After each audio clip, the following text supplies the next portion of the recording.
E foi nessa direção que me parece que durante todos esses últimos anos se cunhou uma frase que me parece uma frase da maior importância, que era uma frase absolutamente simples, que dizia: saúde e democracia.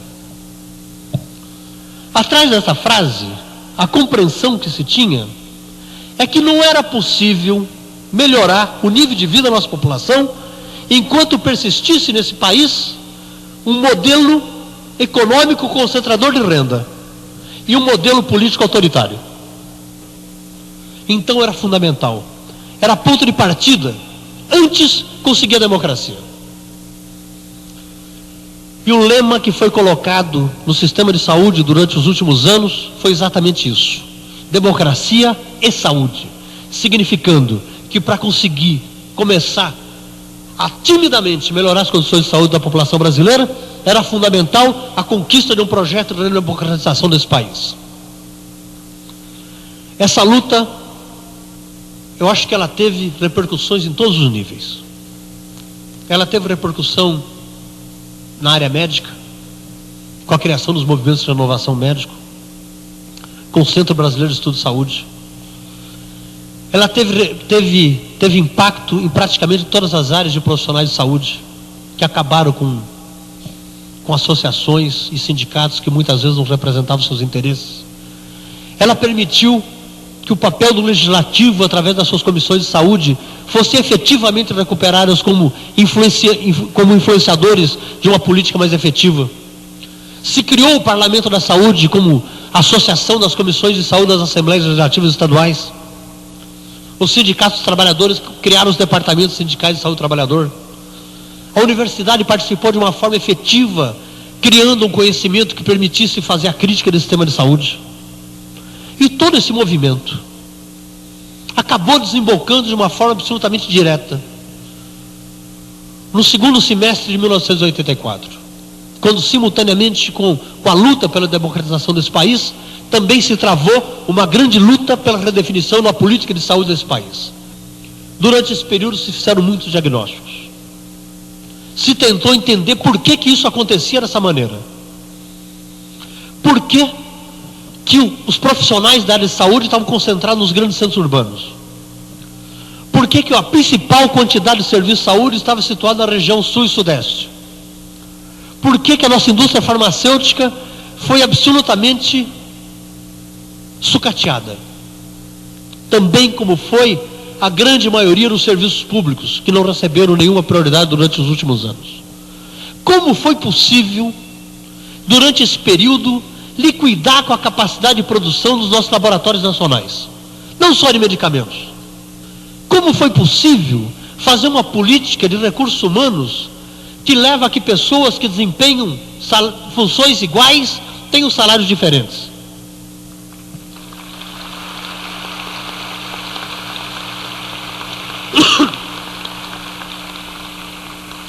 Como foi possível praticamente liquidar com a capacidade de investigação da nossa universidade? Como foi possível estabelecer relações tão difíceis, para não usar uma palavra pior, com o setor privado? Enfim, como foi possível durante esse período montar um sistema tão perverso de saúde, que não atende o interesse de mais ninguém? Mas o momento de hoje, na realidade, não é o momento mais de repetir diagnósticos. Esse diagnóstico, análise de qual o sistema de saúde no Brasil hoje, ele pode, com uma ou outras palavras, talvez ser repetido pela grande maioria das pessoas que estão aqui. Ele pode ser colocado pelo usuário como ao entrar num centro de saúde que só trabalha meio período, onde os profissionais são contratados por 6 horas e trabalham só 2, em que a higiene se transforma numa verdadeira pocilga, onde falta medicamentos, onde o indivíduo não é tratado no mínimo da sua dignidade humana, que é ter nome e sobrenome, em que todos os homens são transformados em Zé e todas as mulheres em Dona Maria.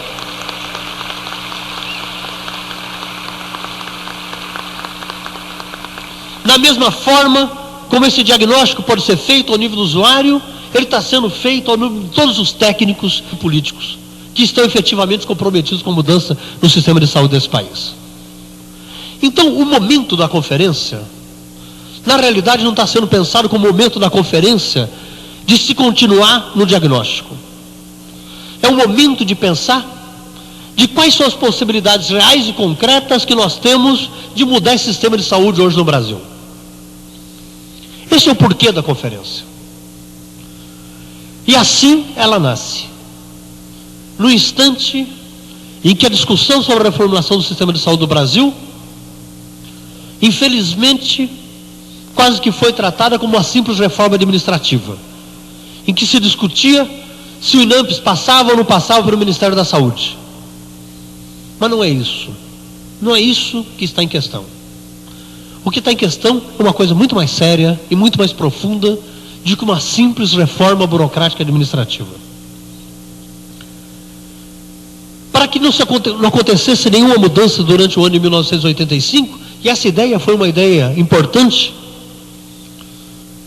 apareceu uma crítica, que era uma crítica absolutamente séria, que o conjunto das propostas que estavam sendo feitas de reformulação do sistema de saúde ainda não tinham passado por um debate suficiente ao nível da sociedade brasileira. E que qualquer mudança no sistema de saúde não podia ser feita uma mudança simplesmente por uma lei, mas tinha que ser uma mudança que acontecesse a partir do instante em que existisse uma consciência nacional tão profunda, tão séria, que se transformasse em desejo político. E um desejo político irreversível. Eu diria quase que suprapartidário,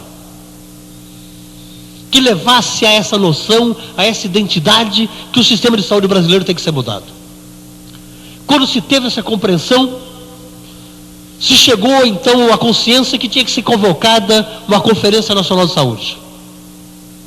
Exatamente uma conferência que permitisse ampliação a nível nacional de todo o debate, que durante o ano de 1985 talvez tenha acontecido ao nível das capitais e ao nível de alguns setores da sociedade brasileira.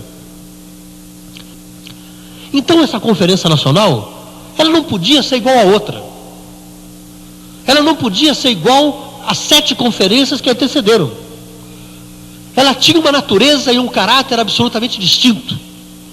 Ela tinha que representar quase que uma solicitação a que a sociedade brasileira pudesse, a partir da crítica do sistema que tem, a partir do seu desejo, a partir da sua cultura, porque não se trata aqui de buscar um modelo de saúde que não seja um modelo de saúde que seja adequado à nossa cultura de brasileiros. Não é um sistema de saúde que nós vamos tirar do bolso de uma hora para outra e falar, olha, é esse o sistema de saúde que vai ser feito. É um sistema de saúde cuja experiência foi gerada nas experiências de trabalho comunitário ao nível de bairros, nas experiências que a igreja realizou em termos de trabalho, nas experiências que os sindicatos realizaram, na experiência que as secretarias de saúde estaduais e municipais enfrentaram no sentido de transformar esse sistema, na experiência inclusive que pessoas individuais, ao não assumir mais a convivência com esse sistema perverso, foram para qualquer lugar desse país e começaram a experiência concreta de tentar transformá-lo. É disso que nós estamos falando.